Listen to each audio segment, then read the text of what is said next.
Hello everyone, welcome to my channel, Lena! I worked really hard on a speech and I'm very happy to share it to you guys and I hope you all enjoy. Let's go! When I was young, I would sing my lungs out, dance like a star, and paint anything I wanted. As I grew up, I stopped singing because my voice didn't sound like Adele. I stopped dancing because my beats were not like Michael Jackson's. I stopped drawing because my artwork did not look like Picasso's. I turned into a girl who was afraid to sing, afraid to dance, and afraid to draw. However, singing, dancing, and drawing were all once what I've enjoyed when I was young. So, I have been wondering to myself, why have these things all faded away from my life? Or is it just me that has faded myself away from who I really am, my true identity? Therefore, I have been on a journey searching for my true self. I have been fortunate to be able to work with a group of students aged 8 to 9 years old. We have been doing art activities together. Why did I choose art in particular? This is because how one expresses themselves through art is not a direct reflection of them. Beyond personal expression, an extra layer of societal influence is expressing itself. Through this process, I realized how children are influenced through a process of creating a piece of visual art. I have also discovered how much impact our society has on us, whether it's your family, friends, or school. Many times, they are the ones who shape our awareness of self and how we understand our own identity. But is that who you want to be? Or who you really are? I have discovered the 3 A's that will help you find again who you are meant to be. Number 1, awareness, in the sense of being aware of the uncontrollable. Students were asked to create monsters out of straws and food coloring. I told them to blow into the straw to control the direction of where the paint would go. But I knew this would not work. Many were frustrated about the things that went out of control on their paper, and a few grabbed some new paper to start again. This shows that many kids are raised to achieve perfection. For these children, things must be done in a specific order, and anything that goes even slightly wrong from what they have initially planned would then result in this hypothetical idea of failure. The problem is, they are not aware that many times it is not failure, it is simply uncontrollable. The outstanding performers are the ones who were aware that the direction of the paint was uncontrollable and improvised for their ideas. Quoting a young girl who drew this, she said, 画就画, in Chinese meaning draw, just draw. She then explained that she had this idea in her head, but the paint did not come out like what she had expected. So she just drew accordingly to the paint, instead of trying to control the paint, which is impossible. Applying the same ideas to real life. Some things in life are just uncontrollable. For example, how other people perceive you. If you let every single thing that every single person says about you affect how you live your life, you will be drained by society and become a shadow of all the things that are not who you are. The ones who are aware of the uncontrollable are the ones who can live the happiest life by being themselves.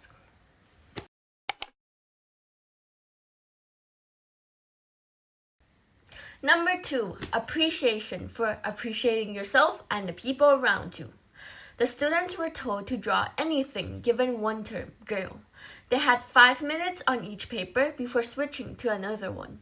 This activity was done in total silence. Drawings show positive views towards the female gender. However, some stereotypes remain eminent. For example, everyone used pink at least once in their drawing. In the drawings, most girls were wearing colorful dresses, jewelry, and high heels. Do all men think that all women like flowers? I realized that all the boys drew flowers on almost all the papers.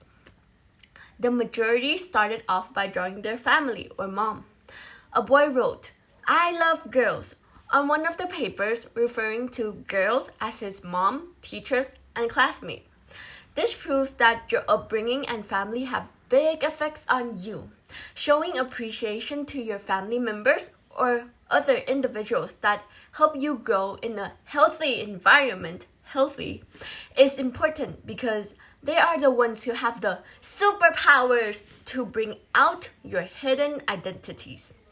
However, it is you that knows best who you are. Don't forget to show self-appreciation, which many of us might lose as we grow up. For example, letting beauty standards decide how you will look instead of letting yourself own your body. A girl wrote, "I a girl, yuppie, I a girl," and "I a boy" on the papers. I feel like this is the attitude that is missing from all of us as we grow. Society tells us what it is like to be a girl or a boy, when it is you who chooses what you want to be.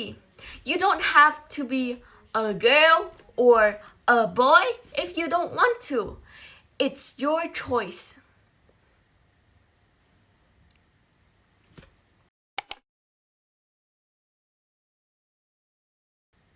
Number 3. Action for taking action. This next activity was inspired by my little sister, Licia. Chairs were removed from the long table and paper covered its whole surface. Students stood around the table with one crayon in their hands. I told them to close their eyes and scribble on the paper. When I said stop, they had to freeze and move to the left. And repeat all the steps again.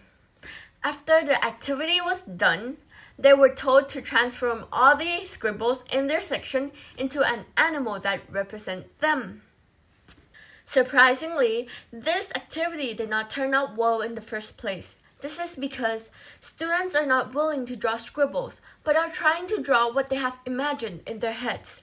Students were overthinking the task and were hesitant to draw scribbles. When we did this activity again, it was successful because I emphasized the fact that they have to take immediate action. Students were clearly enjoying the activity and were not stressed out when directed to just scribble. Many times in life, there are many things that you want to do, but you keep on waiting for the right place, right time, and right people. This can be reasonable sometimes, but actually, it often results in procrastination and hesitation.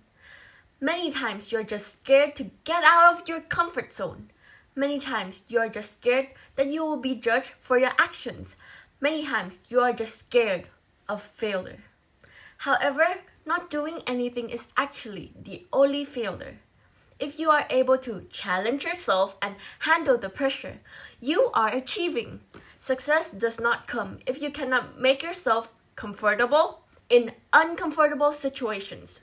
Taking action to be yourself means that you have to step out of your comfort zone and ignore all the judgment. When I was young, I would sing my lungs out, dance like a star, and paint anything I wanted. But it is never too late to revive this child inside of me. I am aware of the uncontrollable, and yet I appreciate the curiosity and passion my 6-year-old self had. It might not be today, but I will slowly take action to rebuild my identity and discover who I truly am. Society might influence me, but I make the final decision for myself. So do you. Thank you so much for watching my video until the end. I'm very happy and thankful because I worked really hard on this video. It was more than 100 takes. And when I was editing myself, I find myself very embarrassing and funny. So I think I'm gonna release some bloopers in the end, and I hope it puts a smile on your face. Thank you so much and bye-bye! From who I really am, my true identity. My voice is dying. This is anything I wanted. ลืมอีกแล้วเจ้าบื้อ because my voice didn't sound like a jerk. I'm gonna cry. We have been doing art activities together. I cannot speak. Why is Thai accent invading my brain? No. English accent. When I was sung, what does that mean? What am I speaking? About the things that went out of control. Could not speak. Congratulations. Had planned it would to affect again. Stood around the table with one crayon in. Hey girls. Sorry, we have a I'm meeting. in the middle. I'm sorry. Finally, I am done. I'm so happy. Frick. It's the happiest thing in my life. More than 100 takes. Oh my god.